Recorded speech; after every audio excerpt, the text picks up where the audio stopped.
लोकसभा चुनाव में शिवसेना हिंदुस्तान का क्या रोड मैप होगा? क्या वो कश्मीर में भी इलेक्शन कंटेस्ट करने वाले हैं, जम्मू में भी करने वाले हैं, उम्मीदवार उतारने वाले हैं या नहीं? इन सब विषयों पर बातचीत करेंगे। बातचीत करने के लिए हमारे साथ पवन कुमार गुप्ता हैं, जो नेशनल प्रेसिडेंट हैं शिवसेना हिंदुस्तान के। इसके अलावा राजेश केसरी जी हैं, जो जम्मू के स्टेट प्रेसिडेंट हैं। इनसे बातचीत करेंगे। पहले पवन कुमार जी से बातचीत। अच्छा, मैं रोड मैप जानना चाह रहा हूँ। लोकसभा चुनाव का तो बिगुल बज चुका है, तो आपका रोड मैप क्या है? शिवसेना हिंदुस्तान की राजनीतिक शाखा हिंदुस्तान शक्ति सेना, हम लोग अपने प्रभाव वाले यानी कि जहां हमारी उपस्थिति है 10 प्रदेशों में हम लोकसभा के उम्मीदवार तय करने की प्रक्रिया में हैं और कई राज्यों में मैं व्यक्तिगत रूप से दौरा करके आया हूं, जिसमें पंजाब है, हरियाणा है, चंडीगढ़ है, हिमाचल है और जो हमारा दिल्ली के समीपवर्ती राज्य है।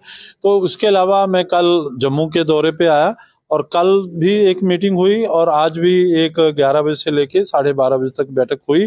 तो उसमें तय किया गया कि हम जम्मू की 5 सीटों में से 2 लोकसभा सीट का चुनाव लड़ेंगे, जिसमें जम्मू और उधमपुर की लोकसभा की सीट है, जिसपे शिवसेना हिंदुस्तान शक्ति सेना अपना प्रत्याशी उतारेगी और जो 3 लोकसभा की सीटें हैं उस पे हमारे प्रदेश का नेतृत्व यानी पंडित श्री राजेश केसरी जी प्रदेश अध्यक्ष हैं और श्री गणेश चौधरी जी जो युवा इकाई के प्रदेश अध्यक्ष हैं, ये मिलजुल करके विचार करेंगे कि कोई निर्दलीय या कोई समूह का ऐसा उम्मीदवार जो हमारी विचारधारा और हमारे एजेंडे के अनुसार हो, उसे समर्थन दिया जा सकता है या अपना अधिकृत प्रत्याशी बनाया जा सकता है। लेकिन दो सीट ऐसी हैं जिन पे हमने अपने संभावित प्रत्याशियों के नाम मांगे और आने वाले कुछ दिनों में उनकी सूची अंतिम रूप दे करके एक एक उम्मीदवारों के नाम तय कर दिया जाएगा। कश्मीर में अभी डिसाइडेड नहीं है, वो आप देखेंगे कि विचारधारा मैच करेगी तो आप टिकट देंगे, वरना आप नहीं देंगे। टिकट दे सकते हैं, अधिकृत किया जा सकता है या उस समूह या संगठन को विचारधारा के ऊपर कसौटी पे खरा उतरे तो उसे समर्थन भी संगठन पैदा कर सकता है। जैसे नेशनल कॉन्फ्रेंस है, पीडीपी है, इन सब को भी आप समर्थन दे सकते हैं? नहीं, आपके सवाल से पैदा हुआ भाव जो है कि हम भारतीय जनता पार्टी तो नहीं है। हाँ, मतलब उन्होंने भी दिया था तो आप भी दे सकते हैं? नहीं, मैंने कहा मैं भाजपा नहीं हूँ। अच्छा। मैं शिवसेना हिंदुस्तान हूँ। वो सत्ता के लिए किसी के भी साथ जा सकते हैं, हम सत्ता के लिए किसी का चुनाव नहीं करते। हालांकि भाजपा भी कभी किसी काल में यही कहती थी, लेकिन अब पीडीपी एकदम से उन्होंने नॉर्थ ईस्ट वेस्ट को जोड़ लिया और वो फिर ज्यादा देर चली नहीं। नेशनल कॉन्फ्रेंस का तो हम यही कह सकते हैं कि वो जो अलग अलग दृश्य के कभी दिल्ली में कुछ, जम्मू में कुछ और कश्मीर में कुछ रहे, तो इसलिए मैं इतना ही कहना चाहता हूं इन संगठन के बारे में कि हम भाजपा के रास्ते पे नहीं जाने वाले। 370 भाजपा ने हटाया, वो सही कदम था कि गलत? बिल्कुल सही कदम था। हम राजनीतिक मतभेदों के बावजूद भी हम धारा 370 का हटाना और श्री राम जन्मभूमि पे भव्य निर्माण करने की फैसले को लागू करने का माहौल बनवाना प्रधानमंत्री नरेंद्र मोदी जी और उनकी सरकार को श्रेय जाता है। वो हम बेखौफ होके उनके श्रेय को, उनके काम को सराहना करते हैं। कौन कौन से उम्मीदवार हैं जम्मू की सीट के लिए, उधमपुर की सीट के लिए? उनका कोई नाम आप सार्वजनिक करेंगे? नहीं, पार्टी अभी उनके नामों का खुलासा नहीं कर रही, लेकिन हमारे पास 3 नामों का एक पैनल आया है, उसमें से हम छांट करके जो फाइनल उम्मीदवार होंगे उनके नामों की घोषणा करेंगे। अच्छा, मैं राजेश जी आपसे भी बातचीत करना चाह रहा हूँ। हाँ, मुझे बताएं कि आप क्या विचार रखते हैं, जम्मू कश्मीर को किस तरह से देख रहे हैं आप? जम्मू कश्मीर में इलेक्शन का हमारा जो मेन मुद्दा था आने का, वो यही था कि हमारी डिस्क्रिमिनेशन जो है अभी तक की वैसी खड़ी है। लेकिन 370 के लिए हमने भाजपा का उस वक्त समर्थन किया था, लेकिन इसलिए किया था क्योंकि 370 में हमारा कुछ जो वर्ग था, जो समाज था, वो कटा हुआ था, जिसमें हमारे रिफूजी भाई थे और खास तौर पे हमारे वाल्मीकि जी जो यूनिट के थे, उन लोगों को जो अधिकार नहीं मिला हुआ था।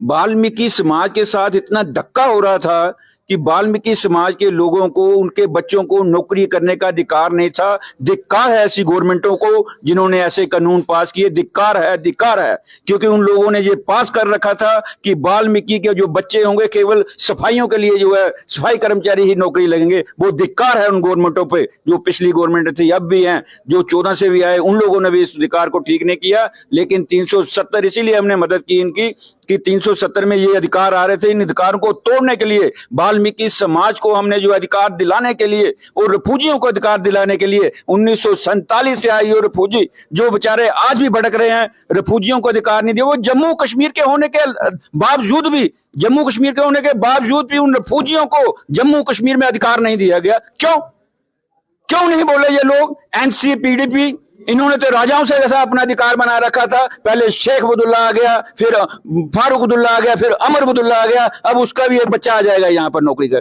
चीफ मिनिस्टर बनने के लिए।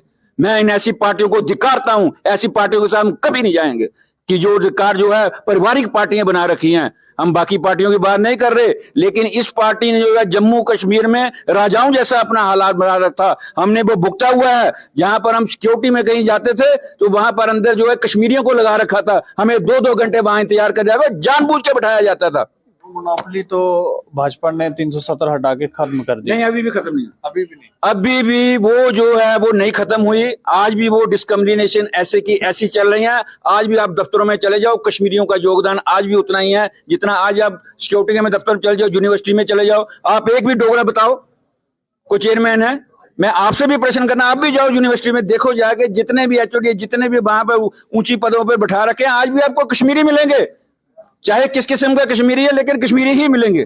डोगरों को जो है पहले भी जो डोगरों के साथ डिस्क्रिमिनेशन थी, आज भी डिस्क्रिमिनेशन डबल चल रही है। अगर हम तब कहते थे कि 60% नौकरी उनको मिल रही है, आज भी वैसा ही है।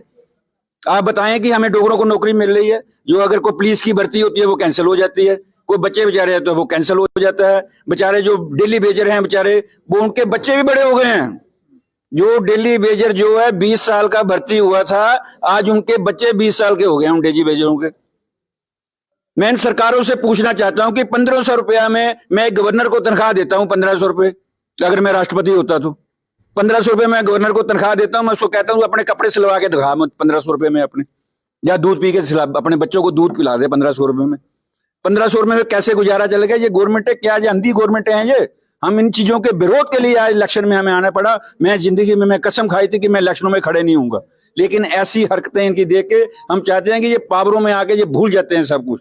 अगर ये लोग कहते हैं कि हम जमीन के सत्ता से उठे हैं, तो ये कौन सी सत्ता से, कौन सी जमीन से ये उठे हैं? मैं आज तक समझ नहीं पाया इन लोगों को, चाहे वो दिल्ली में बैठे हैं चाहे इधर बैठे हैं। अगर 1500 रुपए में मैं उनको कहता हूं कि अपना 1500 रुपए के घर में दो, क्या 1500 रुपए में गुजारा कर लेंगे?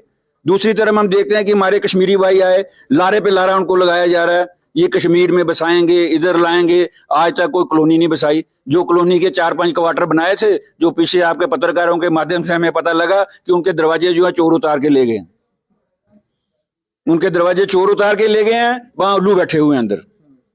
ये सरकारों की हालत है। ये कहते हैं पिछली सरकार, तो अब वाली सरकार क्या कर रही है?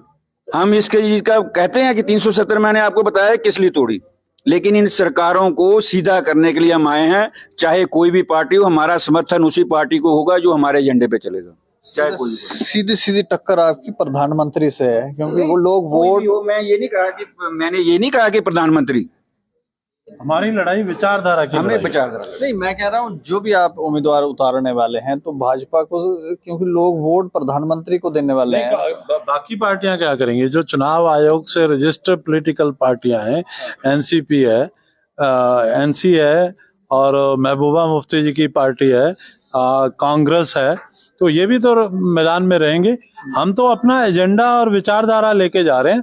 अब उसके कारण वो टकराव मोदी जी से हो जाए, वो टकराव राहुल गांधी से हो जाए, वो फारूक अब्दुल्ला से हो जाए, वो किसी से भी हो जाए, चुनाव मैदान में जो भी रहेंगे जवाब तो सबको देने पड़ेंगे। विचारधारा थोड़ी सी बताएं ताकि लोगों को भी जागृति हो कि क्या विचारधारा है। विचारधारा जो कहने का मतलब है कि आप स्टेट टू स्टेट अलग अलग एक्सपेरिमेंट कर रहे हैं। आप पंजाब में सरकार बनाते हैं, भाजपा की अकाली दल से सरकार बनती है, और वहां हमने एक लड़ाई लड़ी कि भाई 1984 के जो दंगा पीड़ित थे उन्हें आपने सब कुछ दिया, पेरेंट स्टेट ने दिया, जहां घटना हुई वहां दिया, पंजाब सरकार ने दिया, केंद्र सरकार ने दिया, उनकी धार्मिक संस्था एसजीपीसी ने अलग से दिया। आपने उनके जख्मों पे मरहम लगाया, और लगनी भी चाहिए। मानवता का घिनौना रूप था वो 1984 के दंगे।